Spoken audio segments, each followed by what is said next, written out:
आज हम बेलपत्र की महिमा पढ़ेंगे। एक भी गलती से भी अगर बेलपत्र हमारे हाथ से शिव जी पर चढ़ गया है तो भी हम के फल मिल रहा है। पसंद आओ तो मेरे चैनल ने सब्सक्राइब लाइक करियो। जय शिव शंभू की, जय शिव परिवार की। एक बार की बात है, पूर्व काल में एक ब्राह्मण कन्या थी। उसका नाम सोमिनी था। वह विवाह योग्य हो गई। उसका विवाह एक श्रेष्ठ ब्राह्मण के साथ कर दिया गया। विवाह के पश्चात वह भोग विलास में पड़कर इस कारण उसका पति रोगी बन गया। इस कारण कुछ दिनों के पश्चात उसे के पति की मृत्यु हो गई। पति की मृत्यु के पश्चात उसकी भोग लिप्सा और तेज हो गई। परिणाम स्वरूप वह एक वेश्या बन गई। उसके परिवार वालों को वह ये बात सहन नहीं हुई। वो उसकी चोटी पकड़कर घसीटते हुए निर्जन वन में छोड़ आए। वह वन में घूमते घूमते एक शूद्र के घर पहुंच गई। शूद्र उसको देखकर शूद्र की काम वासना और जागृत हो गई। वह भी यही चाहती थी। दोनों पति पत्नी बनकर रहने लगे। वह शूद्र के साथ रहकर मांस खाती, शराब पीती और तरह तरह के नशे करती थी। इस तरह वह उसकी काम वासना और तीव्र होती चली गई। उसको शूद्र से कन्या उत्पन्न हुई। एक दिन उसका शूद्र पति किसी काम से बाहर गया हुआ था। रात में उसकी इच्छा मांस खाने को हुई। वह शराब पीकर हाथ में तलवार लेकर उसको बकरी के बच्चे को मारने के लिए बाहर निकली। लेकिन उसकी खिरक में उसके बाड़े में गाय का बछड़ा था। उसने मेमना समझकर उस बछड़े को काट दिया। रात का समय था। शराब के नशे में धुत होने के कारण उसे होश नहीं था। तब गलती से उसने बछड़े को काट डाला और उसे घर ले आई। घर लाकर उसे पता चला कि उसने गलती से बकरी के बच्चे की तरह जगह बछड़े को काट डाला है। इससे उसको बड़ा पश्चाताप हुआ, परंतु मांस की लालसा तथा भूख के कारण उसे भूनकर खा गई। समय आने पर उस दुष्टा की मृत्यु हो गई। यमदूत उसे बांधकर यमलोक में ले गए।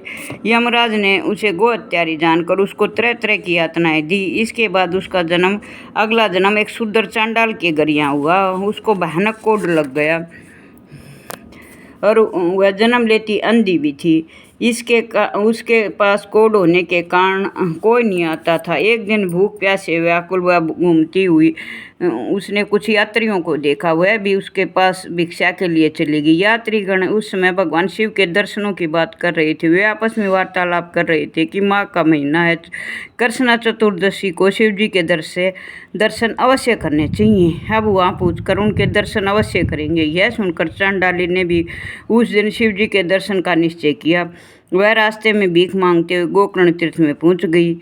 माघ महीने में कृष्ण चतुर्दशी की वह प्रतीक्षा करने लगी। जब एक दिन शेष रह गया तो वह दुखी प्यासी एक वैश्य के दरवाजे पर पहुंची। उस समय वैश्य के हाथ में बेल पत्र थे।